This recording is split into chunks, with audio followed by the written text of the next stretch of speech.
Hello darlings, welcome back to the new video and review of double smart. Acted by Ram Pothineni garu and director by మన అందరి favourite అయిన పూరి జగన్నాథ్ గారు. మరి ఈ movie review చూసే ముందు ఆల్రెడీ మన రవితేజ గారిది మిస్టర్ బచ్చన్ మూవీ రివ్యూ అయితే మన ఛానల్ లో అప్లోడ్ చేశాను. మరి ఆ వీడియో రివ్యూ చూడని వాళ్ళు ఎవరైనా ఉంటే ఫాస్ట్ గా వెళ్ళి ఆ వీడియో పైన ఒక లుక్ అయితే వేసేసేయండి. మరి డబుల్ స్మార్ట్ మూవీ ఎలా ఉంది, మూవీ బాగుందా లేదా, మరి మళ్ళీ పూరి గారు కంబ్యాక్ ఇచ్చారా లేదా ఈ మూవీతో, రామ్ పోతినేని గారి లిస్ట్ లో మళ్ళీ ఇంకో బ్లాక్ బస్టర్ పడిందా లేదా అని చెప్పేసి ఇలాంటి డౌట్స్ అయితే చాలా మందికి వచ్చే ఉంటాయి. మరి డోంట్ ఫర్ అబౌట్ దట్, ఎందుకంటే ఇవన్నీ చెప్పడానికే కదా నేనున్నాను. దానికన్నా ముందు మీరు చేయాల్సిన పని ఏమంటే ఏం లేదు, జస్ట్ మన ఛానల్ ని కొత్త చూస్తున్న వాళ్ళు ఖచ్చితంగా ఒక సబ్స్క్రైబ్ అయితే చేసేసుకోండి. ఫాస్ట్ గా ఆ బెల్ నోటిఫికేషన్ అయితే కొద్దిగా అయితే ఆల్ అయితే పెట్టుకోండి, ఎందుకంటే మనం 11K కి చాలా అంటే చాలా దగ్గరలో ఉన్నాం. అండ్ మీరు చేసే ఒక్కో లైక్ ఒక్కో సబ్స్క్రైబర్స్ నాకు ఇలాంటి వీడియో చేయడానికి ఎంతో మోటివేషన్ అయితే ఇస్తుంది. కాబట్టి సో ప్లీజ్ డార్లింగ్స్, ఫాస్ట్ గా మన ఛానల్ ని కొత్తగా చూస్తున్న వాళ్ళు ఖచ్చితంగా సబ్స్క్రైబ్ చేసుకుని ఆ బెల్ నోటిఫికేషన్ ఏదో ఆల్ అయితే పెట్టేసుకోండి. ఎలాంటి స్పాయిలర్స్ లేకుండా మూవీ స్టోరీ మీకు సింపుల్ గా అర్థమయ్యే విధంగా చూడాలా వద్దా అని చెప్పేసి చెప్పాలంటే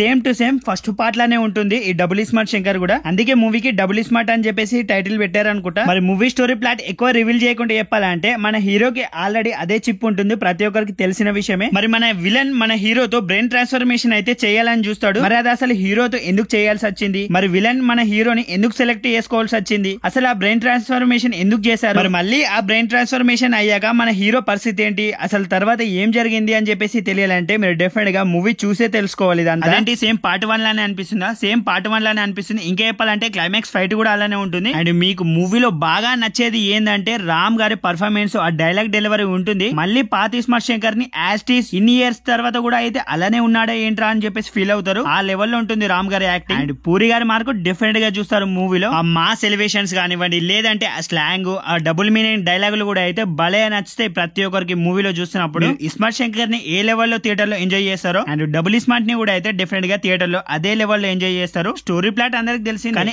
యాక్టింగ్ పర్ఫార్మెన్స్ తో మనం అయితే మెస్మరైజ్ అవుతాం డెఫినెట్ గా. అండ్ మూవీలో ఆలీ గారి పర్ఫార్మెన్స్ ఉంటుంది, ఆ కామెడీ ట్రాక్. ఇంకా చెప్పాలంటే గెటప్ సీన్ గారు కూడా అయితే ఉంటారు. అండ్ రామ్ పోతినేని గారిది ఇంకా గెటప్ సీన్ గారిది వీళ్ళ కామెడీ ట్రాక్స్ కూడా అయితే బాగుంటాయి. ఆలీ గారిది కూడా అయితే భలే అనిపిస్తుంది మీకు మూవీలో చూస్తున్నప్పుడు. అండ్ ఈసారి అయితే సెంటిమెంట్ ని కూడా అయితే వర్కౌట్ చేయాలని చెప్పేసి బానే పెట్టారు. అండ్ అది కూడా బానే వర్కౌట్ అయిందని చెప్పేసి చెప్పాలి. అండ్ మీకు మూవీలో ఇంకా బాగా నచ్చేది ఏదైనా ఉందా అంటే మూవీలో సాంగ్స్ ఉంటాయి. అసలు థియేటర్ లో మొత్తం గోల గోల అని చెప్పేసి చెప్పాలి. సాంగ్స్ వినవలేదు సరిగ్గా చెప్పాలంటే. కావ్య తాపర్ నిజంగా చెప్పాలంటే రామ్ పోతినేనికి అంత ఈక్వల్ గా డాన్స్ చేస్తుందా లేదా అని చెప్పేసి అనుకున్నాను. మరి ఎక్కడ కూడా తనైతే అసలు తగ్గలేదు. ఇద్దరు డాన్స్ పర్ఫార్మెన్స్ అయితే ఉంటుంది, మామూలుగా ఉండదు అసలు. ఆ స్టెప్స్ కానివ్వండి, వాళ్ళ గ్రేస్ కానివ్వండి. మరి మీరు థియేటర్ లో నుంచి బయటకు వచ్చేటప్పుడు ఆ డైలాగ్స్ లేదంటే ఆ సాంగ్స్ పాడుకుంటే బయటకు వస్తారు. ఆ లెవెల్లో ఉంటాయి మూవీలో సాంగ్స్ కానీ ఆ డైలాగ్స్ కానివ్వండి. అండ్ నెక్స్ట్ సంజయ్ దత్ గారిది యాక్టింగ్ కూడా అయితే భలే అనిపిస్తుంది. అండ్ రామ్ గారిది సంజయ్ దత్ వీళ్ళిద్దరి మధ్యలో ఒక కాన్వర్సేషన్ ఉంటుంది, అది భలే అనిపిస్తుంది. మీకు థియేటర్ లో చూస్తున్నప్పుడు అర్థమవుతుంది. అండ్ ఓవరాల్ గా మూవీని థియేటర్ లో చూడాలా వద్దా అని డౌట్ ఉన్న వాళ్ళు హ్యాపీగా థియేటర్ కి అయితే వెళ్ళిపోండి. మరి రామ్ పోతినేని గారి ఫ్యాన్స్ కి లేదంటే మాస్ ఆడియన్స్ కి అయితే పండుగనే, ఎందుకంటే మూవీలో ఉండే ఆ మాస్ సాంగ్స్ తో, ఆ మాస్ డైలాగ్స్ తో, ఆ మాస్ స్టెప్స్ తో అయితే థియేటర్ మొత్తం దద్దరిల్లిపోతాయి. అండ్ ఇప్పటికే ఈ మూవీని థియేటర్ లో ఎంత మంది చూసారో లేదో, రామ్ పోతినేని గారి ఫ్యాన్స్ ఎంత మంది ఉన్నారో, అండ్ మూవీ ఎంత మందికి నచ్చిందో లేదో డెఫినెట్ గా కమెంట్ సెక్షన్ లో కామెంట్ చేసి, కొత్త మన ఛానల్ ని చూస్తున్న వాళ్ళు ఖచ్చితంగా మన ఛానల్ ని సబ్స్క్రైబ్ చేసుకుని బెల్ నోటిఫికేషన్ ఆల్ లో పెట్టుకోవడం అస్సలు అంటే అసలు మర్చిపోకండి. ఎందుకంటే మన ఛానల్ లో మూవీకి సంబంధించిన అప్డేట్స్, కంటెంట్స్, రివ్యూస్ అయితే వస్తూనే ఉంటాయి. కాబట్టి subscribe to my channel guys. And already చెప్పాను కదా మనం 11K కి చాలా దగ్గరలోనే అయితే ఉన్నాం. మరి మీరైతే ఖచ్చితంగా అయితే సబ్స్క్రైబ్ చేసుకుని ఆ 11K అయితే ఫాస్ట్ గా కంప్లీట్ అయితే చేస్తారని చెప్పేసి కోరుకుంటూ, and that's the review of double smart. I hope you all like it. And కొత్త మన ఛానల్ చూస్తున్న వాళ్ళు ఆ సబ్స్క్రైబ్ అయితే ఫాస్ట్ అయితే వేసేసుకోండి. అండ్ నెక్స్ట్ వీడియోతో మనం అయితే మళ్ళీ కలుద్దాం. మరి బాయ్ డార్లింగ్స్ అందరికైతే.